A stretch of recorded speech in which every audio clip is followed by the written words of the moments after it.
So in this video of chapter number 10 circles, we are going to see an important theorem which is related to the circles that passes through three non-collinear points. But before we move on to this theorem, we have to see one important property of a perpendicular bisector of a line segment. Once we know this property, this is the property that I mentioned here under this arrow. Once we understand this property, then that property will be useful in proving the theorem that we actually wanted to prove as per the title of this video. So come on, let's first see the property of this perpendicular bisector. Now in order to understand it, first I want to draw a line segment. So let this be my line segment here. Okay, so this is the line segment. These are the two endpoints of the line segment. Okay, now what is a perpendicular bisector of a line segment? As the name suggests, it is perpendicular. Okay, so it will be a 90-degree and it will be a bisector. Bisector means it will pass through the midpoint of the line. So let's call our line as A and B. Okay, let's find the midpoint of the line. Let's assume this is the midpoint of the line. Let's call it M. Okay, I'm going to write it a bit away. Let's call this midpoint of our line segment AB as M. Now I have to draw a line which passes through this point M. So there are multiple ways to draw the line. For example, I can draw one line like this. Okay, I can draw another line like this. I can draw another line passing through M like this. So there are multiple ways in which we can draw a line which passes through the midpoint M, this midpoint M of AB. However, we want a line which will be perpendicular, okay, to this AB. So all these lines will go away and we want to draw a perpendicular line to this AB. So I'm going to try and draw a perpendicular line that passes through point M. Yes, perfect. So this line, now let's name this line. This line, let's call it, okay, let's call it P and let's call it Q.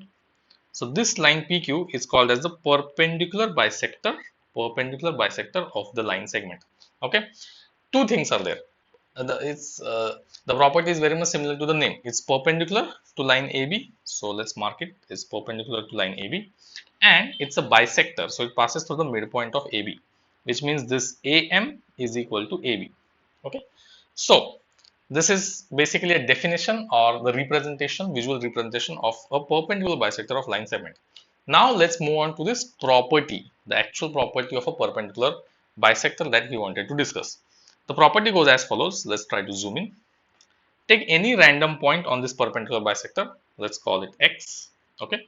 Now connect these endpoints to this X. Okay. So I'm connecting this to here and this B to here. So this point X will be equidistant from these endpoints A and B. Basically, AX will be equal to BX.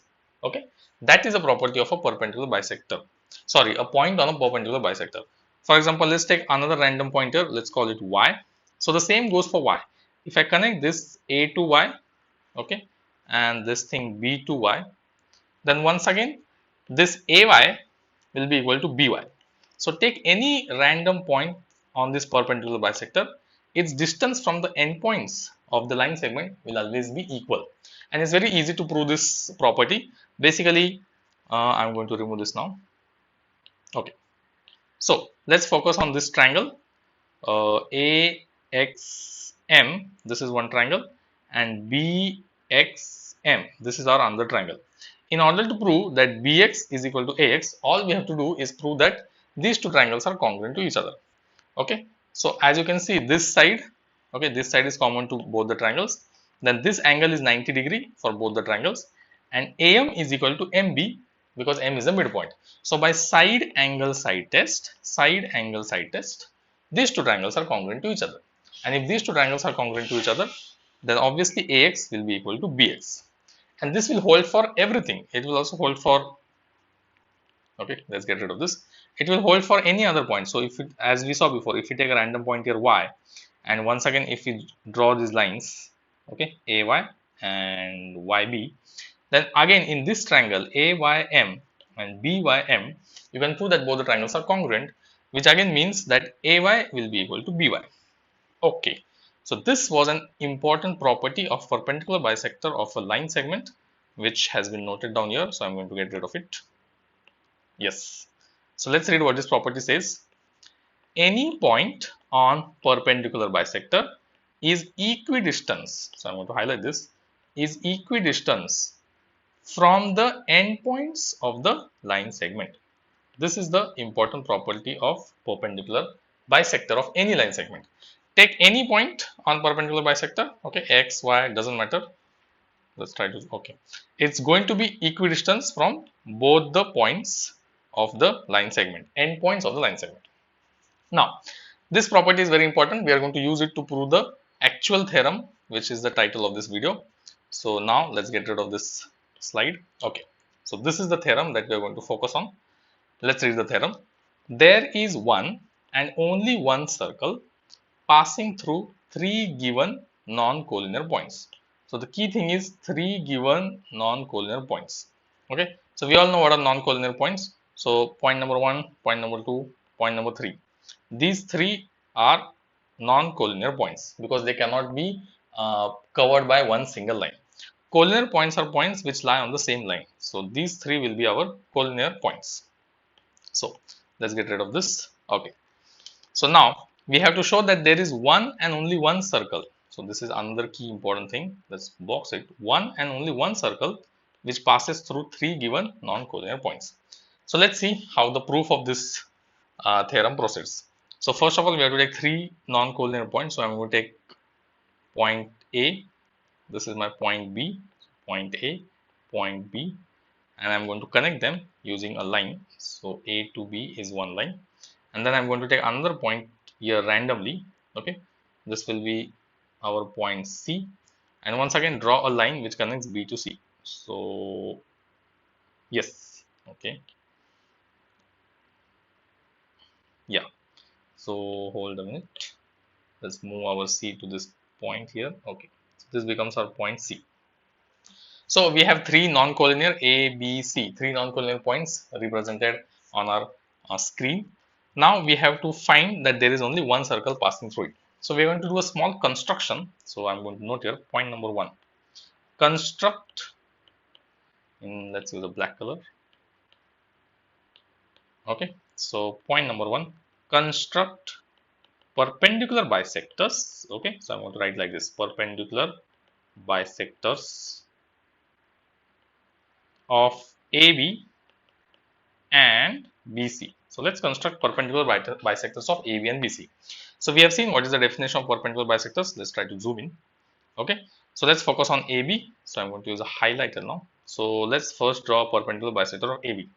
So perpendicular bisectors is a line which will pass through the midpoint of the triangle, sorry, midpoint of the segment. So let's assume this is the midpoint of the segment. Let's call it P, and it has to be perpendicular to this line segment AB. So I'm going to try and draw a perpendicular line passing through point P. So it should be somewhat like this. Yes. And now we are going to focus on this another line. Okay. This time let's focus on BC. Let's try to draw a perpendicular bisector of BC. Once again, the first thing we need is the midpoint. So let's say this is the midpoint. Let's call it Q. And then draw a line which is passing through point Q and perpendicular to BC. So let's try and do that. It will be somewhat like this. Yes. Okay. So I'm going to get rid of the highlighted things. Okay. So let's come back to our proof. Yes. So what we have done is we have constructed perpendicular bisectors of AB, okay, and perpendicular bisector of BC. They have got intersected at one point.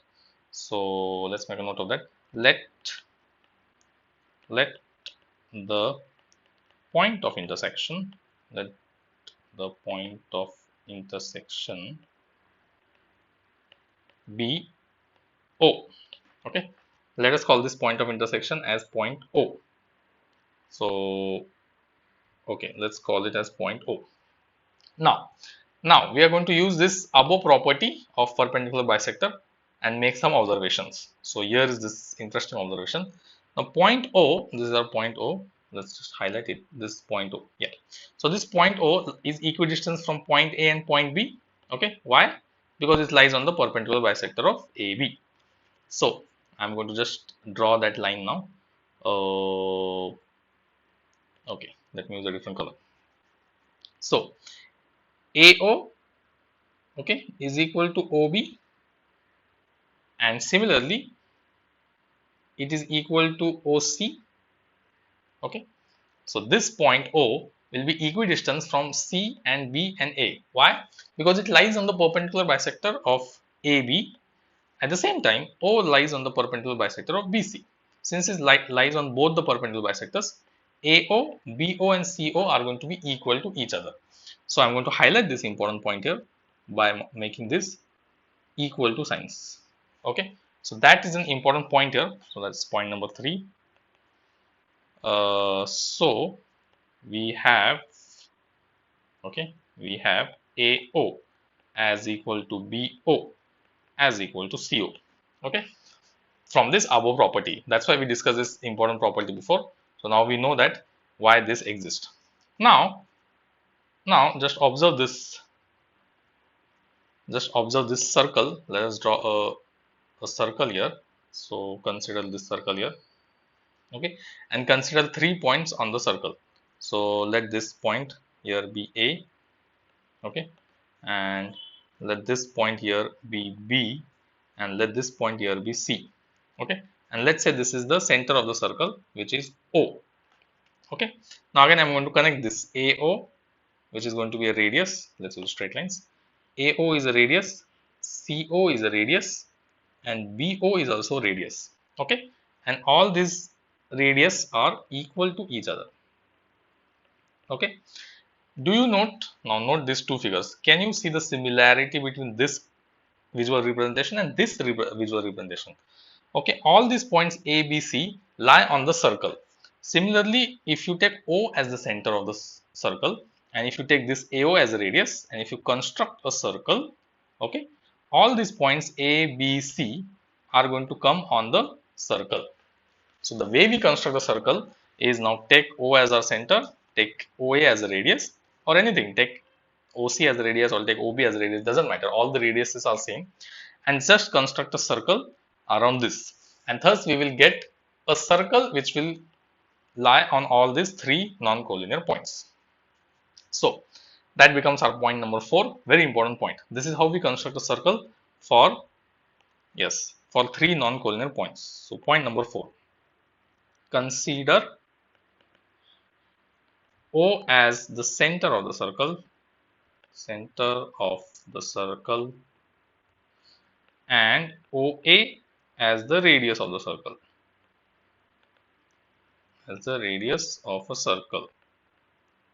okay, and we can thus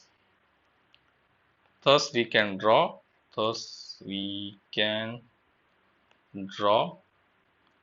a circle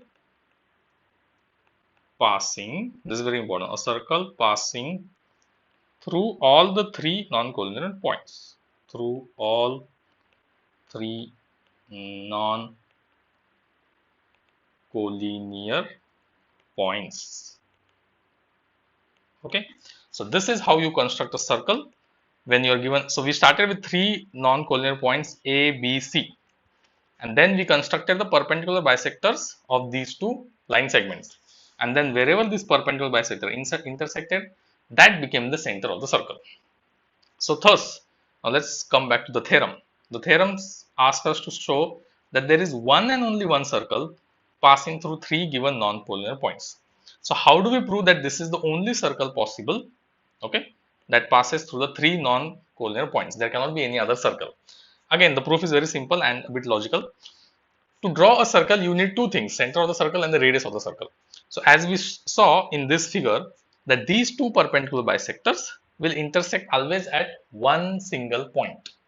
Is it possible that these 2 perpendicular bisectors intersect at 2 different points? Never. In fact, any 2 lines will never ever intersect in 2 different points. Any 2 random lines will always intersect at a single point only. Similarly, these 2 perpendicular bisectors will always intersect at one and only one point, which means that there is only one possible center of the circle. So since there is only one possible center of the circle, there is only one possible circle that we can draw using that as a center. If we have some other center, then we can draw one more circle.